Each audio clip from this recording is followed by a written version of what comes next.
مکہ سے کربلا تقریباً 1731 کلومیٹر ہے۔ یہ فاصلہ گوگل میپ کے مطابق 18 گھنٹے بذریعہ مشینری مطلب گاڑی وغیرہ میں طے کیا جا سکتا ہے، مگر آج سے 1381 سال پہلے یہ فاصلہ ایک مشکل اور تکلیف دہ راستہ تھا، جس پر امام حسین علیہ السلام نے اپنا سفر 8 جولائی 60 ہجری یعنی 10 ستمبر 680 عیسوی کو اپنے اہل خانہ کے ساتھ شروع کیا۔ سفر شروع کرنے کے بعد تاریخ کی کتابوں میں 14 مختلف مقامات کا ذکر ملتا ہے جہاں امام نے یا پڑاؤ کیا یا مختلف لوگوں سے ملے اور یا لوگوں سے خطاب کیا۔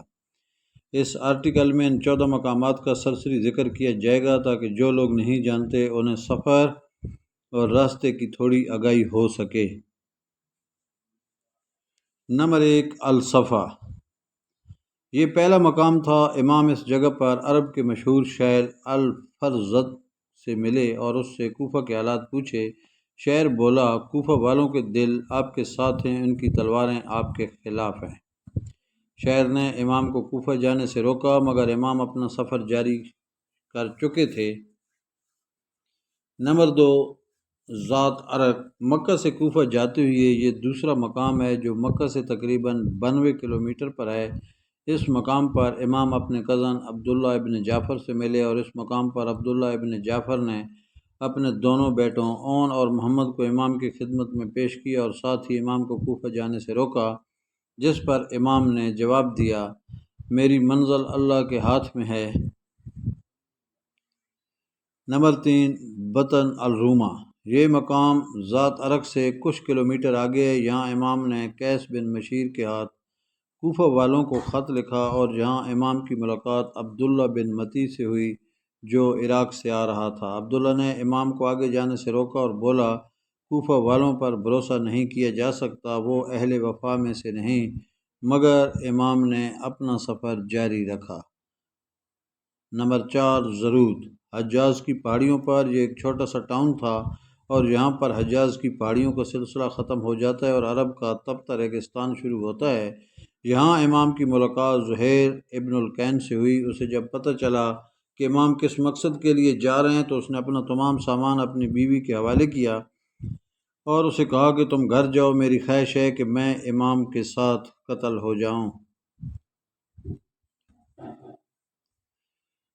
نمبر 5، زبالہ۔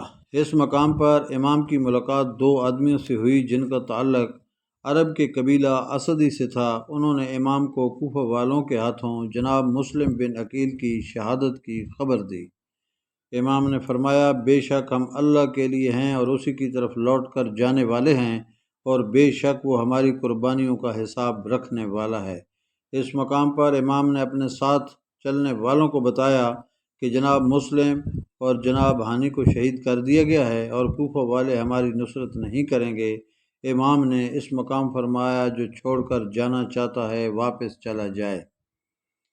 بہت سے قبائل جو راستے میں امام کے ساتھ اس امید پر چل پڑے تھے کہ انہیں مال و دولت ملے گی، اس مقام پر ادھر ادھر بکھر گئے اور واپس اپنے گھروں کو لوٹ گئے اور امام کے ساتھ ان کے اہل خانہ سمیت تقریباً 50 لوگ رہ گئے۔ نمبر 6، بطن العقیق۔ اس مقام پر امام اکرمہ قبیلے کے ایک آدمی سے ملے جس نے امام کو آگاہ کیا کہ کوفہ میں آپ کا کوئی دوست نہیں، کوفہ کو یزید کے لشکر نے گھیرے میں لے لیا ہے اور اس کے داخلی اور خارجی دروازے بند کر دیے ہیں اور کوفہ تشریف نہ لے جائیں۔ یہاں بھی امام نے اپنا سفر جاری رکھا۔ نمبر 7، سورت۔ اس مقام پر امام نے رات بسر کی اور صبح اپنے قافلے سے کہا کہ جتنا پانی ہو سکتا ہے ساتھ لے لیں۔ نمبر 8، شرف۔ اس مقام پر امام کے ساتھیوں میں سے ایک چلایا کہ اس نے ایک لشکر کو اپنی طرف آتے دیکھا ہے۔ امام فوراً قافلے کا رخ موڑ کر قریب ایک پہاڑ کے پیچھے لے گئے۔ نمبر 9، ذو حسن۔ اس مقام پر امام کی ملاقات حر اور اس کے 1000 سپاہیوں سے ہوئی جو پیاسے تھے۔ امام نے سب کو پانی پلانے کا حکم دیا اور بذات خود بھی سب کو پانی پلایا اور جانوروں کو بھی پانی پلایا گیا۔ اس مقام پر ظہر کی نماز ادا کی گئی اور سب نے مل کر امام کی امامت میں نماز ظہر ادا کی۔ اس مقام پر امام نے حر اور اس کی فوج سے خطاب کیا، اور فرمایا، او اہل کوفہ، تم لوگوں نے میرے پاس اپنے قاصد بھیجے اور مجھے خطوط لکھے کہ تم لوگوں کے پاس کوئی امام نہیں اور میں کوفہ آؤں اور تم لوگوں کو اللہ کے راستے میں اکٹھا کروں اور تم لوگ میری بیعت کر سکو۔ تم لوگوں نے لکھا کہ آپ اہل بیعت ہیں اور ہمارے معاملات کو ان لوگوں کی نسبت جو ناانصافی کرتے ہیں اور غلط ہیں بہتر طریقے سے حل کر سکتے ہیں، مگر اگر تم لوگوں نے اپنا ارادہ بدل لیا اور منکر ہو گئے ہو اور اہل بیت کے حقوق نہیں جانتے اور اپنے وعدوں سے پھر گئے ہو تو میں واپس چلا جاتا ہوں۔ اور کے لشکر نے امام کو واپس نہیں جانے دیا اور انہیں گھیر کر کوفہ کی بجائے کربلا کی طرف لے گئے۔ نمبر 10 بیضہ۔ امام اگلے دن بیضہ پہنچے اور اس مقام پر پھر ہر کے لشکر سے خطاب کیا۔